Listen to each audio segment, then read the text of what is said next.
Tuning into news today, there has been breaking news. Conservative activist Donald Trump ally Charlie Kirk from here in Arizona has been shot and killed while speaking at a college event in Utah. Kirk launched Turning Point USA, which is based in downtown Phoenix, and Kirk lives right here in the Valley.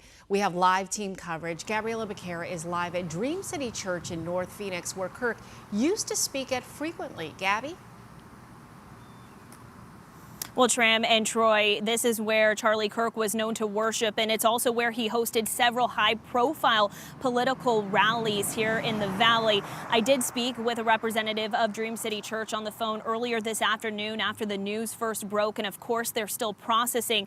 But just in the last 15 minutes or so, the church did make a public statement on Facebook. I want to read some of that to you. They say it is with profound sorrow and heavy hearts that they mourn the unthinkable and senseless murder of their dear friend and partner in ministry. In part, they say Charlie's presence at church was less about politics, it was about purpose. He inspired millions to stand firm in their biblical convictions and live out their faith with courage, adding that their hearts go out to Kirk's wife and children. Now, we know Kirk was very public about his faith and spoke about his belief in God at political events. He helped Dream City Church make national headlines when Turning Point USA hosted Trump rallies here in 2020 and 2024. Former Maricopa County Sheriff Joe Arpaio tells me he remembers the 2024 rally well and says it was inspiring to watch Kirk speak. He was surprised by what happened today. Take a listen.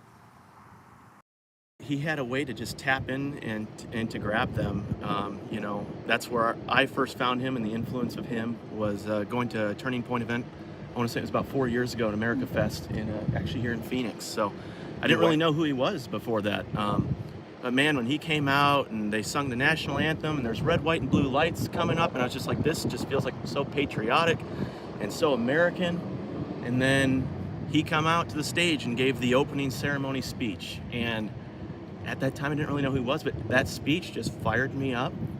And right away, I was like, this guy is special. We are very supportive of Charlie Kirk. He's always done a lot for us, our community, and he was a very kind man. You could disagree with somebody, but this is taking it to another level. He actually would sit down and talk with you.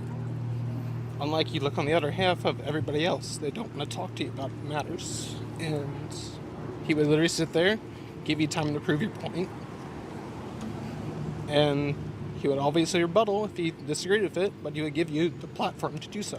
What kind of impact do you think he had, especially on young conservatives?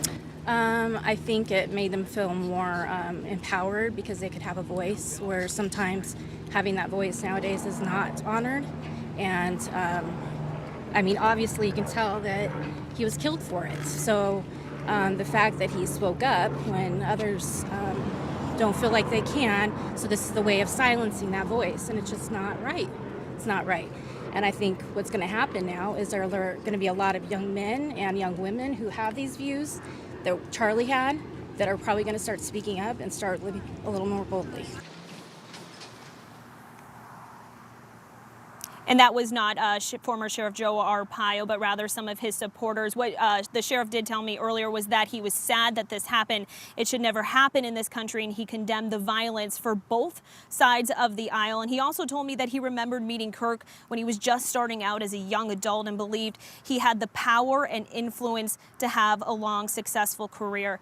Again, we know that Kirk had a close relationship with the senior pastor here at Dream City Church, and they say that they were especially thankful for his contributions to what they called their Freedom Nights, where they would mix a little bit of civic engagement with their spiritual beliefs. And they told me, or they said in that statement rather, that they are going to continue to follow in his lead and inspire future generations to come, just as he was known to do. We're live in Phoenix. Gabriella Becerra, 12 News. Yeah, and we'll have the sheriff's comments, I'm sure, later on, either in this newscast or ones to follow. But I do know that the sheriff was one of those people who would be up sitting front and center at all those Donald Trump rallies that Charlie Kirk put together, with Turning Point. And he told me that he was also so inspired by Kirk's wife, and he's hoping to see her continue to stay in the spotlight as well following his death. All right. Gabriella, thank you. Thank you, Gabriella. Reaction is coming in tonight after the conservative activist Charlie Kirk shot during that event in Utah. Carrie Lake, former gubernatorial and Senate candidate, writing on social media, Charlie Kirk is a husband, father, son, and friend, an incredible man who loves America. Governor Hobbs saying, quote, I'm deeply saddened by the news of the assassination of Charlie Kirk.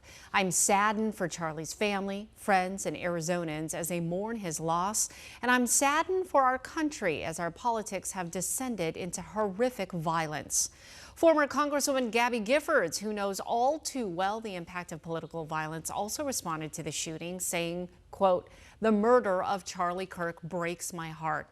My deepest sympathies are with his wife, 2 young children, and friends.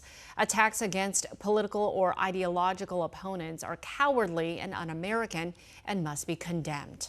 And reaction is also coming in from Capitol Hill. Lawmakers on both sides of the aisle weighing in, including Democratic Arizona Senator Mark Kelly. It is, a horrendous thing to see, and it happens all too often. Shocking and tragic.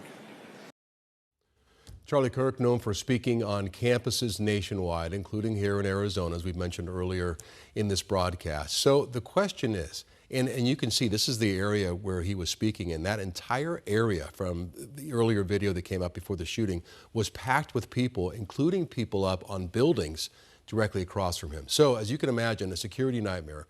What does it take to keep these events safe? We are asking that question to the experts right now. That's ahead as our team coverage continues.